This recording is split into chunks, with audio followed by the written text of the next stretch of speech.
आप देखिए कि वक्फ बिल पर गांधी परिवार की कैसे छीछालेदर हो रही है।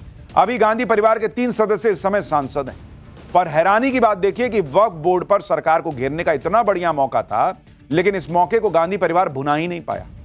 वक्फ बिल को लेकर राहुल गांधी कितने सीरियस थे, यह तो तभी पता चल गया था जब वो वक्फ बिल पर सिर्फ वोट करने के लिए देर रात संसद पहुंचे और बीच में एक आध बार किसी चर्चा में, वो भी पजामा, टी-शर्ट और चप्पल पहनकर, जिसको लेकर खूब ट्रोल भी हुआ। बोले नहीं वो वक्फ बिल पर। लोगों को प्रियंका वाड्रा से उम्मीद थी कि वो संसद में मुसलमानों की आवाज बनेगी, लेकिन प्रियंका वाड्रा पार्टी विप के बावजूद संसद नहीं आई और ना वोटिंग में हिस्सा लिया, वो भी तब जब वो उस वायनाड सीट से सांसद हैं जहां बड़ी संख्या में मुसलमान मतदाता है। राज्यसभा सांसद सोनिया गांधी भी वक्फ बिल पर गिर गई। सोनिया ने आरोप लगाया कि वक्फ बिल को सरकार ने जबरन पारित कराया। उनके इस बयान पर भी विवाद हो गया। लोकसभा अध्यक्ष ओम बिरला और केंद्रीय मंत्री किरण रिजिजू ने इस पर आपत्ति जताई कि भाई जब वोटिंग हुई है तो जबरदस्ती कैसे पास करा लिया।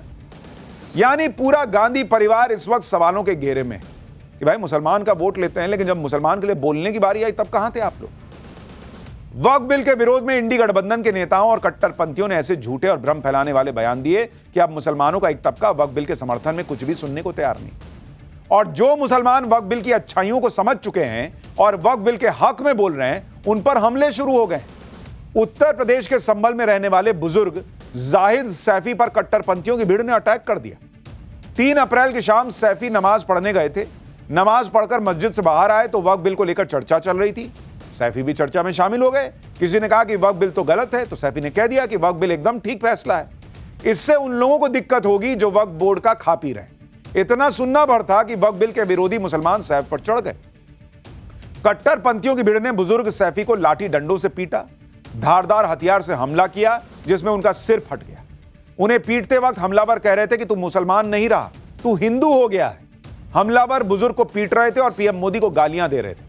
ये बातें टाइम्स नाउ भारत की टीम को वक्फ बिल के समर्थक और हमले के शिकार जाहिद सैफी ने खुद बताई हैं। सुनिए आप। मस्जिद में से बाहर आ रहे निकल कर जब हमसे झगड़ा हुआ इस बात को वक्फ बोर्ड को लेकर, हमारे साले साहब वक्फ बोर्ड में वाइस चेयरमैन है, क्या नाम, माइनॉरिटी अशफाक सैफी, और बोले वो तुम्हारे साले हैं, गाली भी की, बदतमीजी भी की। फिर वो मानने के लिए फैल पड़े। डंडे भी थे और धारदार चीज भी थी। अच्छा, धारदार चीज भी थी, डंडे भी थे। अच्छा, देखिए हाथ लाइए, ये लगा एक डंडा, तो ये मेरी ये बताइए कि आपने इसके बाद पुलिस में शिकायत की, पुलिस ने क्या एक्शन लिया? पुलिस ने एक्शन लिया है, पुलिस हमारी मदद कर रही है इसको लेकर। उनके घर वालों को पकड़ के भी लाइए। हम मोदी के लिए भी बुरा कह रहे थे, वो योगी जी के लिए भी बुरा कह रहे थे। बोले ये तो सत्यानाश है, बोले तुम भी इनके साथ में हिंदू हो गए। मैं भाई हिंदू ना हुआ, बिल्कुल सही हुआ है। बहुत अच्छा करा है सरकार ने कि जो लोग वक्फ बोर्ड की जगह जमीन दबाए पड़े हैं। आप सोचिए क्या हालत कर दी गई। वक्फ बिल पर मस्जिद से निकल रहे मुसलमान पर मुसलमान ही हमला कर दे रहा है।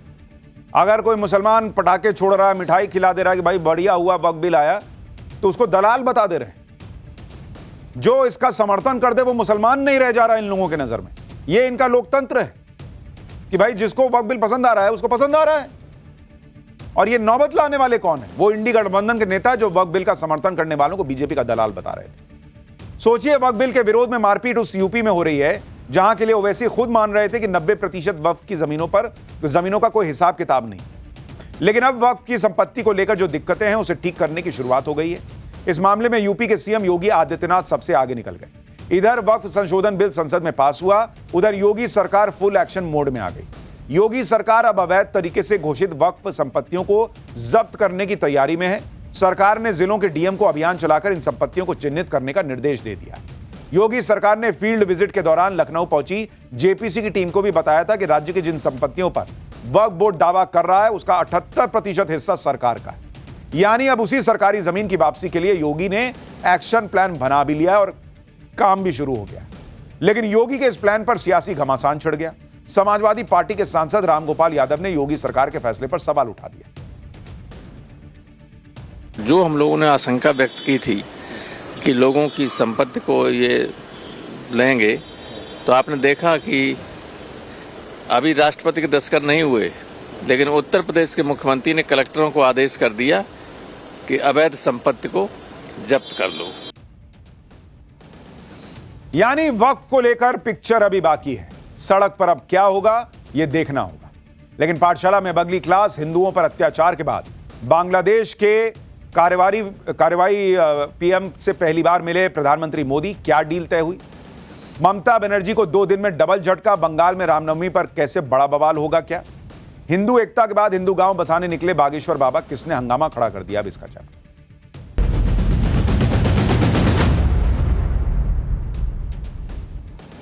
इस चैप्टर की शुरुआत में सबसे पहले आपको 3 तस्वीरें दिखाता हूं। एक तो थाईलैंड की है, एक बंगाल की और एक मध्य प्रदेश में बागेश्वर धाम। एक तरफ प्रधानमंत्री नरेंद्र मोदी हैं, जिनके लिए हिंदू धर्म और सनातन से जुड़ी परंपराएं उनकी जिंदगी का अटूट हिस्सा है। थाईलैंड दौरे पर पीएम मोदी ने बांग्लादेश के अंतरिम सरकार के मुखिया मोहम्मद यूनुस से मुलाकात की, तो भी सनातन उनके एजेंडे पर रहा। हिंदुओं पर बांग्लादेश में हुए अत्याचार के बाद पीएम मोदी और बांग्लादेश के मुखिया मोहम्मद यूनुस की यह पहली मुलाकात थी। आज आपको बताऊंगा कि कैसे पीएम मोदी ने मोहम्मद यूनुस को खरी खरी सुना दी, दोनों के बीच क्या बात हुई। दूसरी तस्वीर बंगाल की है। 2 दिन में अदालतों से डबल झटका खाई ममता बनर्जी सरकार। हर बार की तरह इस बार भी रामनवमी को लेकर डर का माहौल बनाने में जुटी है। भगवान राम के जन्मदिन पर निकलने वाले जुलूस पर अड़ंगा डाले जाने का आरोप लग रहा है। सीएम ममता बनर्जी रामनवमी से पहले लगातार दंगों की आशंका जता रही हैं। ममता ही नहीं, पूरे इंडी गठबंधन का यही हाल है। ऐसा लगता है जैसे सबने सनातन से जुड़े हर मुद्दे का विरोध करने का ठान रखा है। तीसरी तस्वीर देखिए, देश के हिंदुओं को एकजुट करने की मुहिम चला रहे बाबा बागेश्वर ने हिंदू गांव की नींव क्या रख दी, इंडी गठबंधन बौखला गया। अब बाबा बागेश्वर का यह हिंदू गांव क्या है, यहां क्या होगा, यह भी आज आपको आगे बताऊं। लेकिन पहले इन 3 खबरों की एक झलक देखिए, फिर बताता हूं पीएम मोदी ने बांग्लादेश के कार्यवाहक मुखिया को क्या सुनाया है।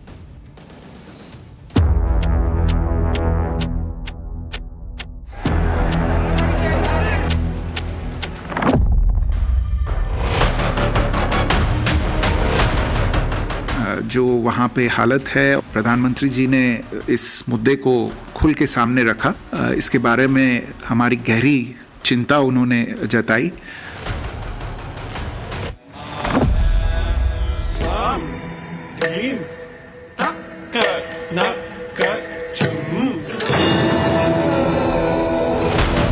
ये हमारी कॉन्स्टिट्यूशन राइट है धर्म पालन करना। ये रोक रहा है, इलीगल काम कर रहा है ममता जी का इशारा में पुलिस। তাহলে সেন্ট্রাল গভর্নমেন্টে আছে কিসের জন্য? শুধু ধর্মীয় প্রবণতার নামে একটা নতুন ধর্মের আমদানি করে। हमारा भी संशय है कि जरूर वो कुछ ना कुछ ऐसा काम करेगी, दंगा फैलाने की कोशिश करेगी।